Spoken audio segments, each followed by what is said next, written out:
In our previous video, we were working on Chapter 5, and we had basically gotten up to this point in the middle of page 75, and we were going to basically pick up with this section here. We did run into a couple of problems, and I don't know if you remember, we were working on a little bit of code here, and I'm trying to scroll back and find it, where we weren't able to run the code. And I'm trying to find it, so give me just a sec here.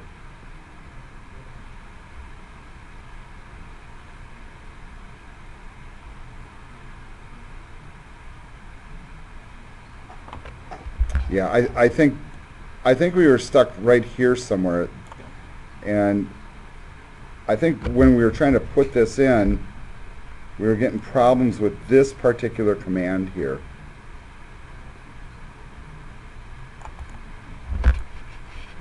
Now what I'm going to do is I'm going to go ahead and I'm going to go back into the Rails console, and I'm going to try a couple of these commands just to see what they do, and hopefully that'll fix whatever issues that we might have going forth. Really, these are, by my estimation, fairly inconsequential commands overall, but we'll find out. All right, so I'm at the directory where my project is located. Before I began working, I did make a backup copy of this folder and saved it, indicating what my progress had been previous to that. All right, so I'm going to get into that console, and the command to get there is Rails console.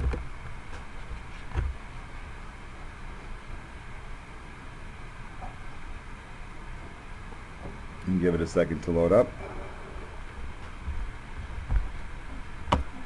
Okay, and I think what I'm going to do here is let's do a little split screening with the text.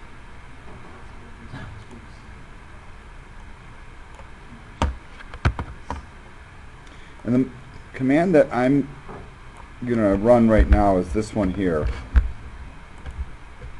This is right around the spot where we started having problems.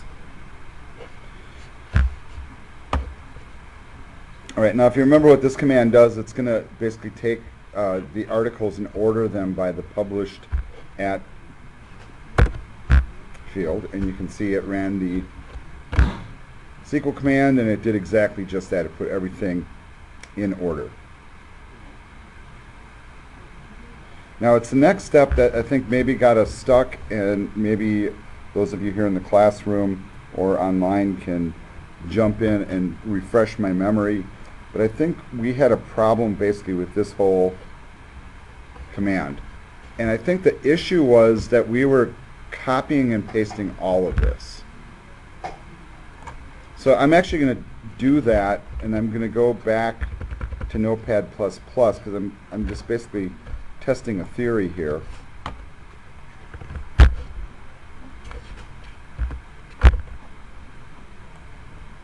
And remember, I'm doing this so that it pastes nicely into the prompt.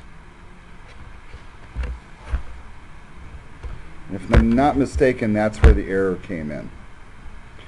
Now, somebody, and Nick, I think it was you, was pointing out that I don't need to drop all of that in, which is kind of curious because that's the command they give us here in the book, but rather that I just run this part of the command.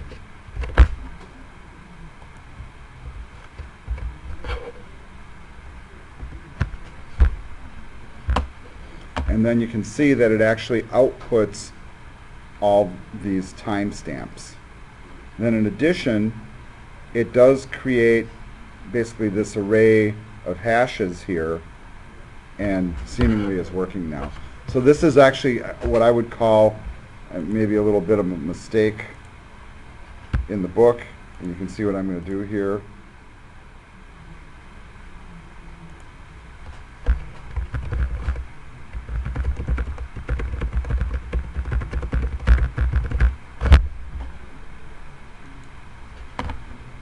Alright, and so that way when I come back I'll know. Should have done that last time. Apparently I must have figured it out. Alright, so now that we got that command in, we can just backtrack a little bit because we're about a page away from where we were.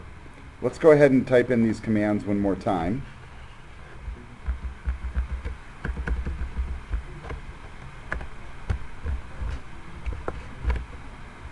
So let's try this one where we're going to basically order them again, but this time we're going to order them in descending order.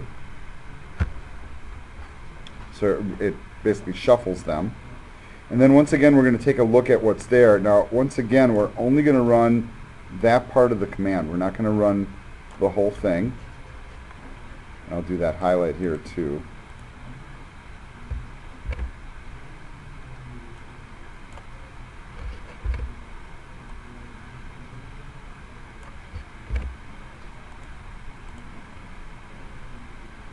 Apparently Acrobat doesn't like you to copy stuff if it's already highlighted.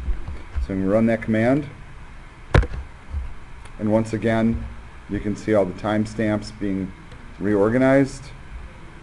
And then all the array of hashes is rebuilt.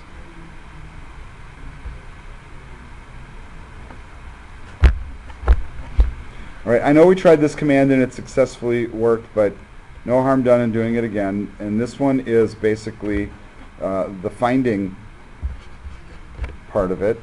And the intention here is, if you look at the command, we're looking for something that has a title of Rails conf. And we should have at least one thing in there. Alright, so you can see the command, ran the SQL command, and then it gave back to us article ID 3. There's the title, Rails conf, and then all the other details that go with that particular record.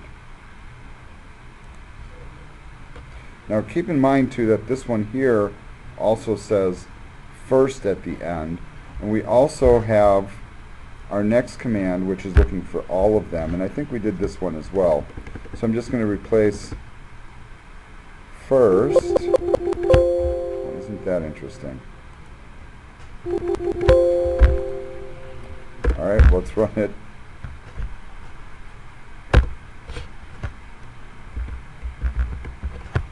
Okay, it didn't like what I was feeding it, so let's just paste it in fresh. I was trying to take a shortcut, but it wasn't being very friendly. Alright, and so this one is going to output all of them now. Apparently there's still only one of them and not more than one. And then finally the last command we're going to try, and I know that we did this one because this one sticks in my head for some reason, where we're looking for articles where the title is unknown, and we want all of those. And then it's coming back with basically empty square brackets to indicate that there's nothing there. Notice though the little bit of a difference here between the output from when this book was published and when this one was. So here you're actually seeing, you know, some information coming back, and here they were just displaying the empty square brackets. A little bit of a difference.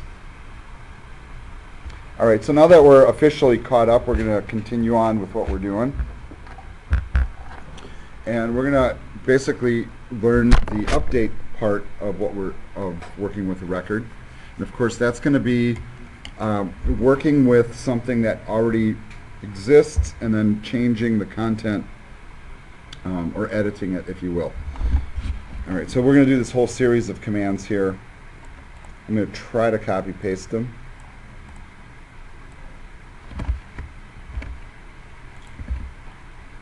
Alright, so here we're loading up into the variable article whatever the first article is.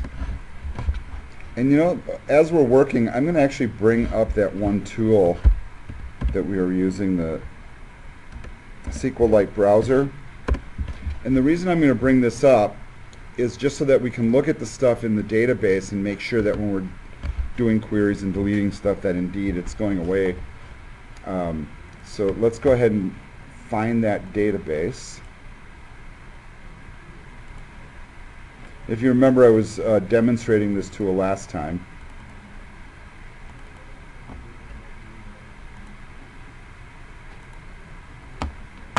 Alright, and then what we want to look at is the data. And then we can choose whatever table we want. And most of what we're going to do here is going to be in this articles table. Alright, so I'm going to just rearrange the columns a little bit so we can see the information. And I think that'll probably work fine right there. I guess we're doing a little bit of work with published at, so we may as well expand that one. So I think that's pretty good. All right, now keep in mind what we're doing here. We just put in basically a command here that says article first gets loaded into article. The SQL command runs, and then the output of that, notice, is article ID 1, title, my first post, and then this like nonsense text that I typed in. And if you come back here, you'll see that indeed that is the same article that's in the database. Just kind of a nice quick check. The next command is going to be to set a different title. So once that's loaded into memory, now we're in essence working on that article alone. So when I say article.title, it replaces that one. When I change the published at date with the current date right now, you can see a timestamp to 8:26 p.m. And then of course we're going to want to save that.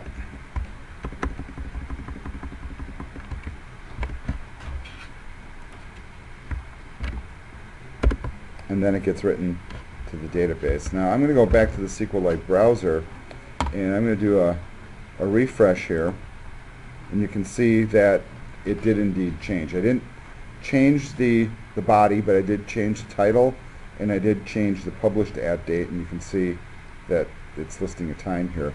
Now the timestamp it has there is a little different than what I was seeing, so that must go up the universal time clock of some sort and then make an adjustment. Either way, it did change.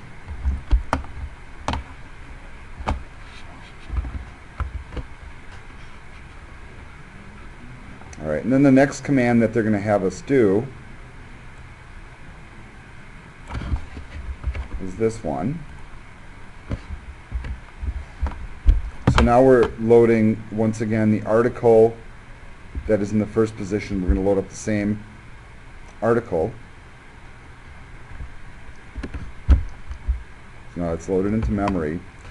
And then we're going to do a little update command. And notice the whole syntax of the command here. So we're issuing update attributes. That's a built-in method.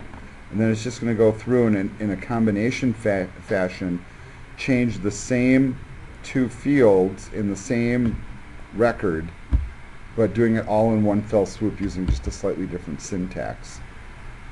So let's go ahead and press enter again. Notice the difference though, that by running update attributes, it took the data in, it changed the record, and saved it to the database all in one fell swoop. Where the other approach, you're just kind of working it in memory for a while, and then when you're ready to save it, you do. This one does the changes and then commits it to the database all in one fell swoop.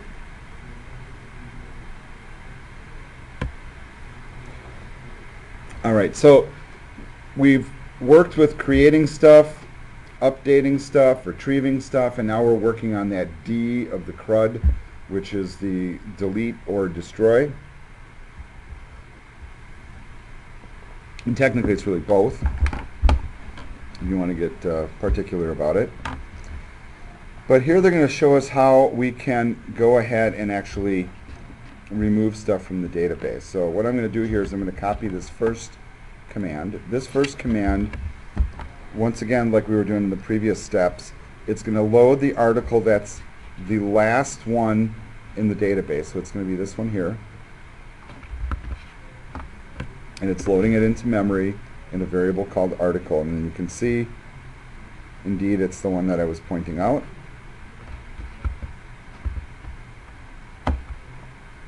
And then we're going to run the destroy command on the item in memory.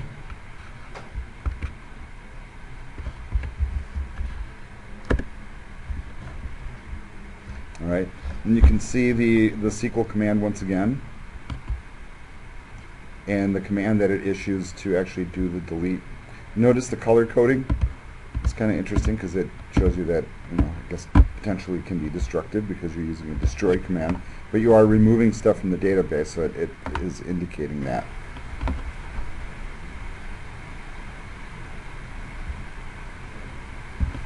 Now, one of the issues here, of course, is that if we come back here now and do a refresh, we have one less article. The author is working, of course, off of a different set of stuff, so his ID numbers and stuff are going to look a little bit different. But now that we've done this, we've destroyed the article, they're going to have us try a command that basically we know isn't going to work. Can anybody tell me why this command won't work?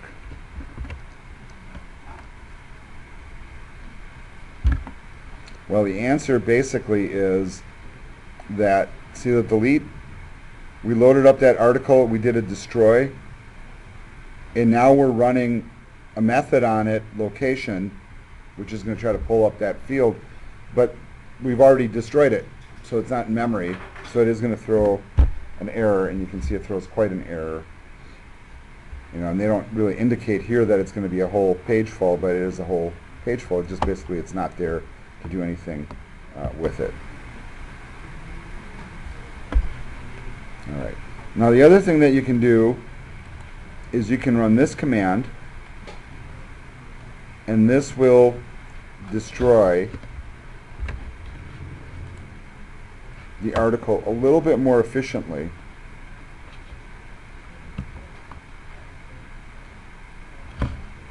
And that, the difference here basically is that we're not loading it into memory.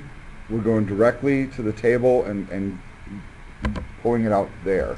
So if you want to run that command, and then of course if I go back and just do a refresh again, you'll see that the last one's gone. So that one skips the step of loading it up into memory and then manipulating it. It just does it. It just goes right in and takes care of business.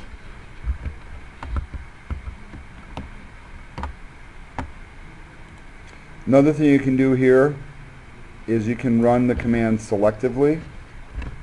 We keep up at this pace, we're not going to have anything left, I think. And they're having us paste in to destroy the article with an ID of 1. I'm actually going to destroy the one with an ID of 2 because it looks pretty nonsensical mostly. So I'm going to go ahead and do that. Once again, let's do a refresh here just to see that one went away.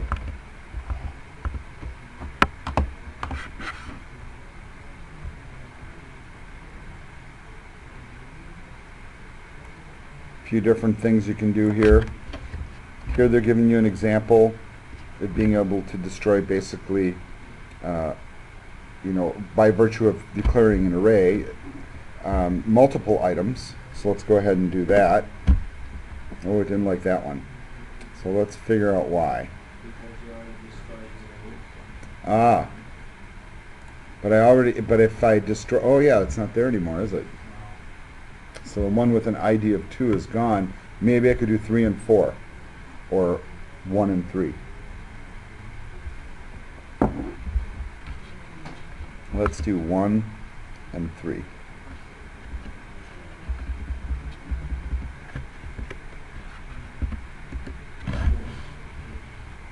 And once again, let's come back and do a refresh, and you can see that they're gone.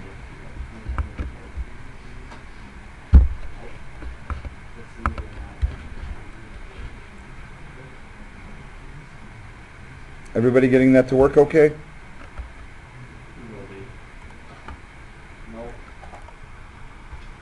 All right, it seems like everybody is either on pace or about to be on pace here. So we're going to move forward.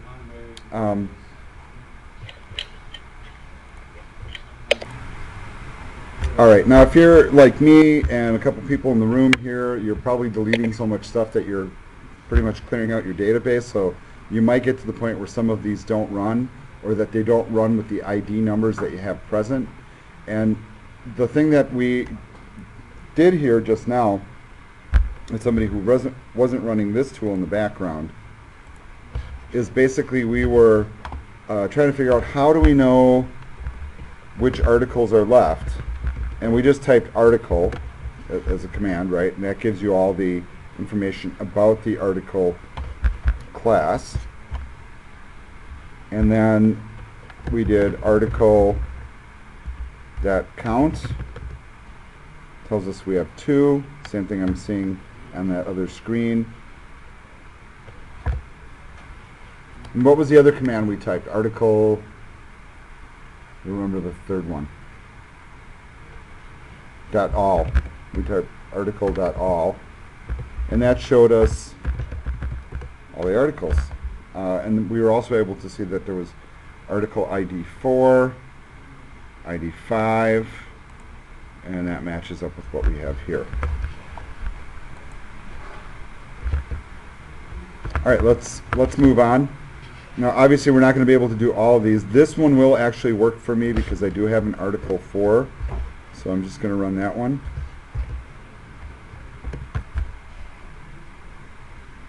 All right, so that one went away. This next command will not work for me because I only have one article left. But if I had an article 5 and 6, it would work.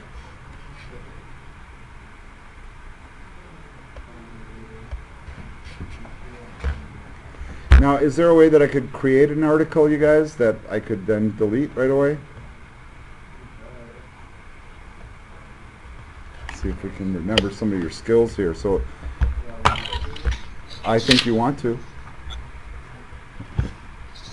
Now, think of like what we were doing above. You can do it a number of different ways. Like, for example, here, they're loading up an article into memory. How do I just do a new article? Article.new. Let's try article.new. Equals article.new, sorry. It did it, right? It automatically created a new article. And if we go to the database here, you're going to see that it's not there. Why? Yeah, my ID is nil.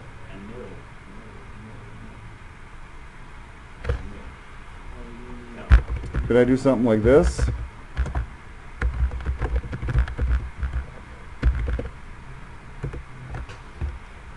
That worked too. It says nil still though, doesn't it? All right, there were some commands that we did much earlier in the chapter that, how about we create an article that just has an ID and a title? How can we do that?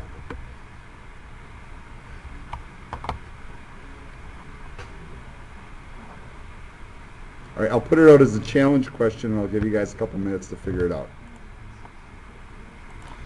All right, so the answer to the question is to jump back a number of pages. So I went back to page 68, and we had just done this command, article equals article.new, so it's creating it fresh into memory. That was our last command. And then we can actually go through, and here they're checking to see if there's a new record, and they're checking to see if the attributes are set, which they're not. But we're going to go ahead and start doing this again. So I'm just going to copy in these commands. Remember, I'm just doing this so I have something to delete. I'm just copying this as it is.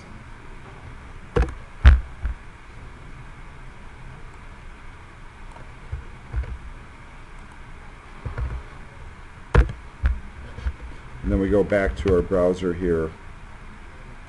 And oh, what didn't we do now? Yeah, we got to save it. Which, oh, got to spell it right though.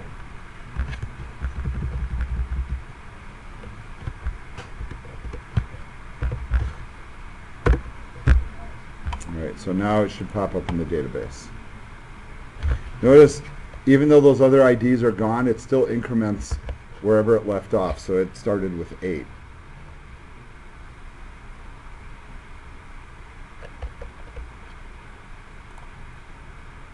Alright, so let's just jump back down to where we were.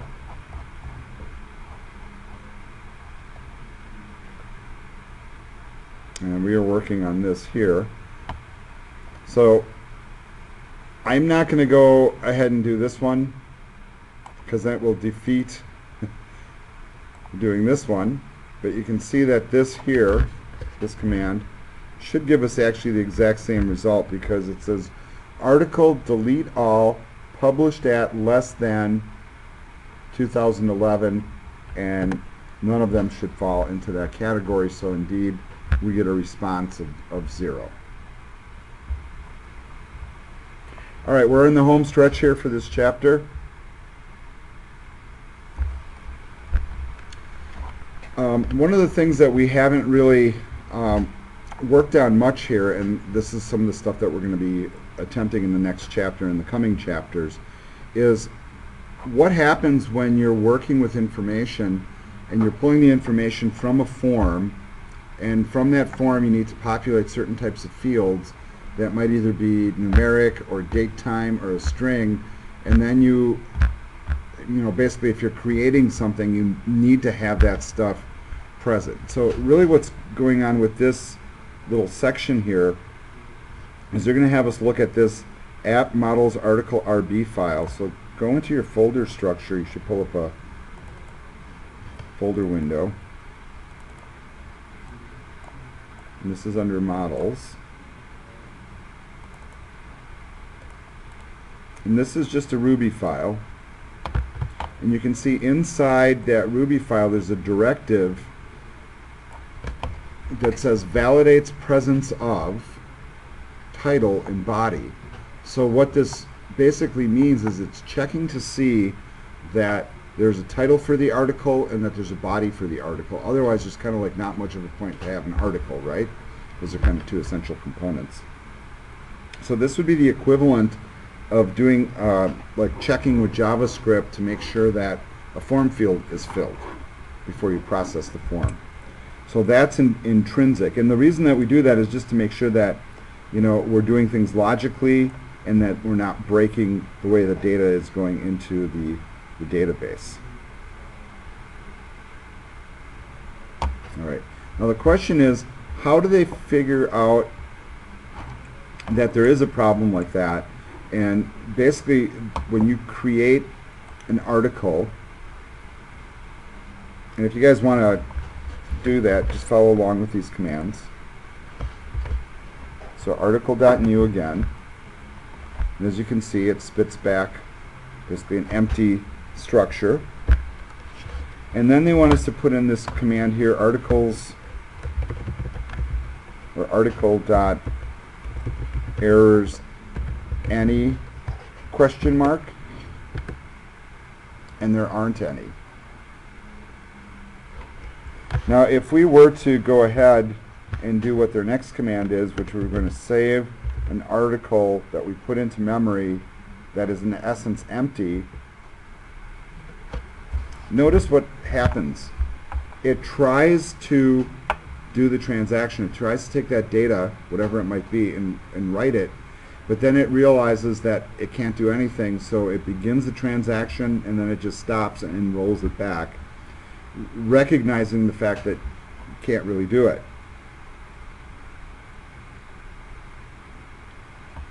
Alright, so then they're making the point here, if you run this command, and what if it would happen to bring back a message of true?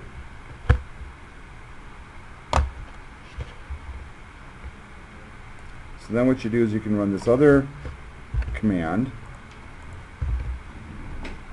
and it does exactly what it says, and that is it pulls back the error messages that are actually associated with the ones that are flagging it true. And in this case it says title can't be blank and body can't be blank.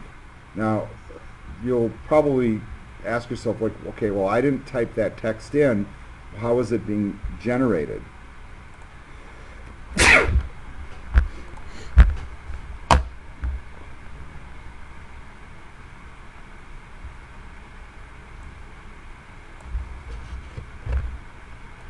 Alright, so they have this other command now, and see if you can kind of logic through it a little bit. It says article.errors.messages and then title as a parameter.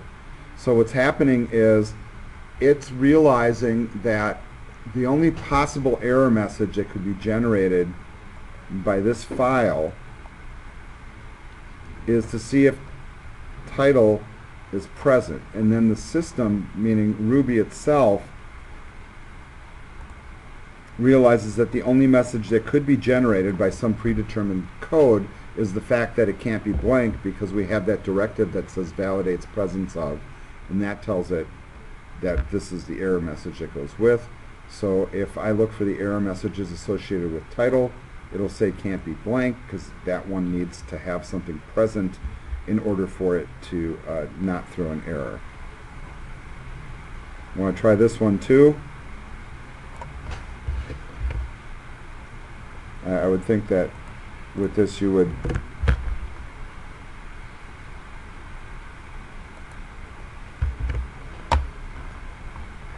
get, in essence, the same response, but it looks like I'm just getting a whole bunch of errors here. Yeah, which I think is actually nothing to worry about, because I think that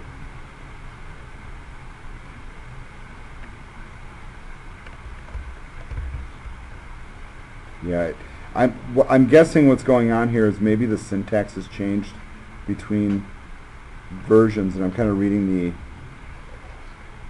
the errors here.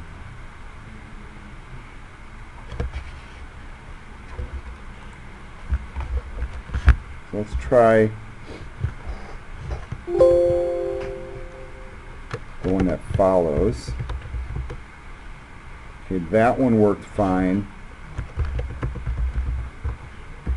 Then we're checking to see if article is valid. Alright, and those two commands seem to work okay. It's these two that didn't seem to work. So I'm wondering if maybe there's a syntax issue.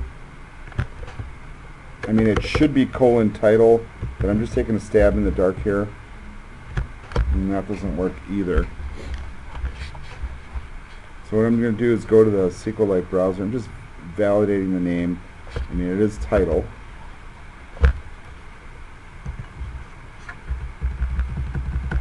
So I guess what I'm telling you guys is clearly we're not typing anything wrong here. And if it doesn't work, that's not really something we should really be too concerned with. So I'm happy at this point with what we accomplished in the chapter. So I'm going to call the chapter complete. And now we're going to move on to chapter 6.